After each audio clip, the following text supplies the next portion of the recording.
絶対に見逃せない春の新商品を紹介します。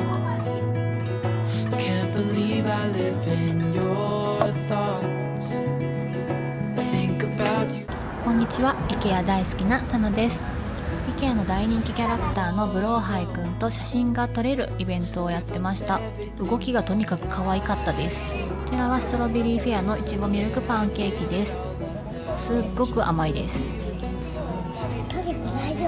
そういうメニューなんでしょう。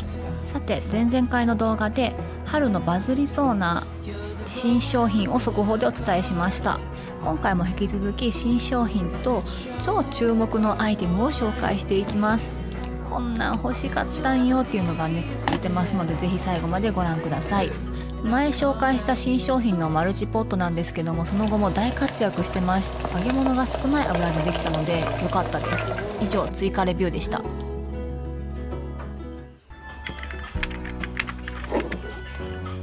1つ目はボックスです。見た目がすっごく可愛くって思わず買ってしまいました。紙製で組み立て式になってます。組み立て式といっても折って4箇所ネジを留めるだけですので、くるくる手で回すだけですので本当に簡単にできました。表面のテクスチャーがすごく可愛いんです。こういうボックスにしては珍しく仕切り付きで2段になっています。ソーイングセットを入れるのにちょうどいいかなと思って入れ替えてみました。もともと使ってたのがこの小学生の時のママっていうね、中身はちょうどいい感じにぴったりに入りました。ただこの箱がすっごく可愛いんで出しっぱなしにしておきたいなってちょっと思ったんですよね。ショート動画でこの内容を紹介したところ、コメントですっごくいいアイデアいただきまして、サプリとか薬とか入れたらどうですかって、すっごくいいと思いました。ダイニングのすぐそばとか見える場所に薬を収納したい方におすすめです。大幅に革新されました。こちらはポリエステル製のインナークッションです。 IKEA のインナークッションはダックフェザー製とポリエステル製の2種類あるんですけども、ダックフェザーの方はもっちりなんですけど、ポリエステル製のはぺったんこなことに定評がありました。なんとお値段そのままでこんなにボリュームアップ、リニューアルしてました。こちらが生産終了になった古い方のインナークッションで、今回リニューアルされたインナークッション、全然違いますよね。ボリュームがすごい柔らかめではあるんですけども、もうボリュームがアップしてます。ダックフェザーの方と比べると、ダックフェザーの方がやっぱりもっちり感はあります。なので私はやっぱりダックフェザーの方が好きなんですけども、どうしても獣臭が気になるっていう方もいらっしゃると思います。そういう方はポリエステルの新しくリニューアルされたこのインナークッションも選択肢に入れていいんじゃないかなと思います。全然ありだと思います。 50×50 のインナークッションが400円ってすごいですよね。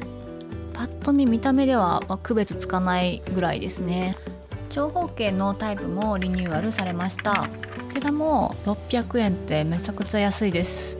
ベッドに並べたりするにもいいサイズですよね。カバーの種類がまだあんまりないのが残念なんですけども、こちらのサネーラというクッションカバーなんですけども、ちょっとベルベットのような光沢があってすごく素敵です。定番の人気商品となっています。長方形のクッションも一緒に並べるとちょっとしたアクセントになって可愛いですよね。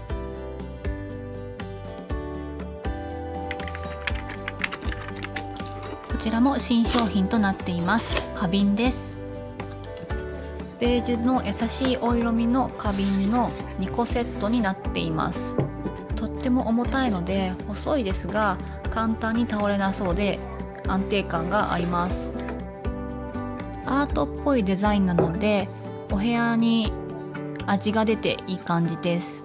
また2個をこう並べてコーディネートしやすいのもいいですね。粘着テープローラーを収納したらどうかなと思ってやってみました。若干隙間が少ないのかなって思いました。ちょっとくっつきますね。でもなしではないかな。出しっぱなしにできていいと思います。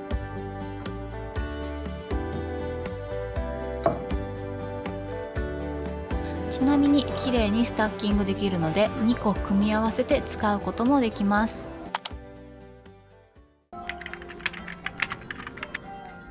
IKEA って他社より安く買えるのが嬉しいですよね。こういうベンチいろんなメーカーから出てますけど、ついに IKEA からも出ました。サイズは2種類あります。私はこちらの長い方を購入しました。オンラインで購入したところ大型家具扱いになりました。配送キャンペーンを利用したので無料になったんですけども、そうじゃなくても玄関先までなら2500円だったかな、配送料でした。エリアによって違いますので確認してみてください。テレビ周りを模様替えしたいと思います。ビフォアがこれでアフターがこんな感じです。こちらのベンチは IKEA で人気のスツールと同じすごくスタシリーズです。すごく木目が綺麗なんですよね。部屋の雰囲気がすごく良くなりました。このベンチにかけようかなと思ってこちらの膝掛けを買ってきました。こちらも新商品になります。ポコポコした表面になってまして陰影があるのでパサッとかけとくだけで結構様になります。厚め自体はそんな厚くないです。薄めだと思います。フリンジもついてて可愛いですよね。1799円はとてもコスパいいと思います。こういうオフホワイトの膝掛けをお探しの方にはおすすめだと思います。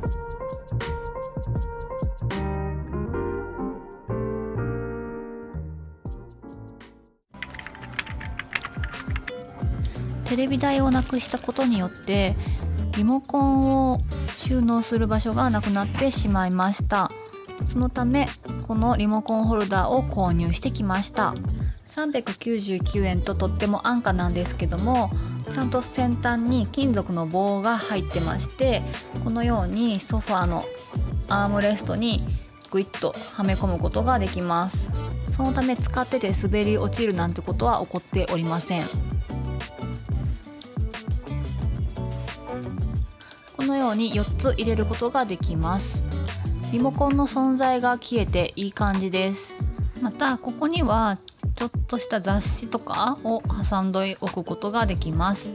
ちょっと違う話で、このアームレストにある白いトレイ何ですかってよく質問いただくんですけども、これはソファーの付属品です。 IKEA のローデビーも同じようなことができるのでおすすめですよ。こちらはバスケットのフローディスです。大人気商品でご存知の方も多いと思いますが、今回はゲーム機をここにしまおうと思って買いました。先ほどのベンチの足元に置きます。中に100均のボックスを2つほど入れて、その中にコントローラーとか本体を入れています。バスケット自体が結構大きいですので A4 サイズが入るようなファイルボックスもすっぽり収めることができます。で、配線のケーブルなんですけども、上から通すとケーブルが見えてしまいますので、バスケットの網目を広げて貫通させます。意外と細い端子ですとゴリゴリやると通すことができます。バスケットだとなんとなく床に直に置いてても許される感じがしていいなと思っています。あと膝掛けを入れたり腹筋ローラーとか、とにかく何でもポイポイ入れておけるので便利です。インスタの方では店舗の値引き情報とかイベント情報とか最新情報もストーリーズとハイライトで流してますので、ぜひ見に来てください。最後までご視聴いただきありがとうございました。コメントお待ちしております。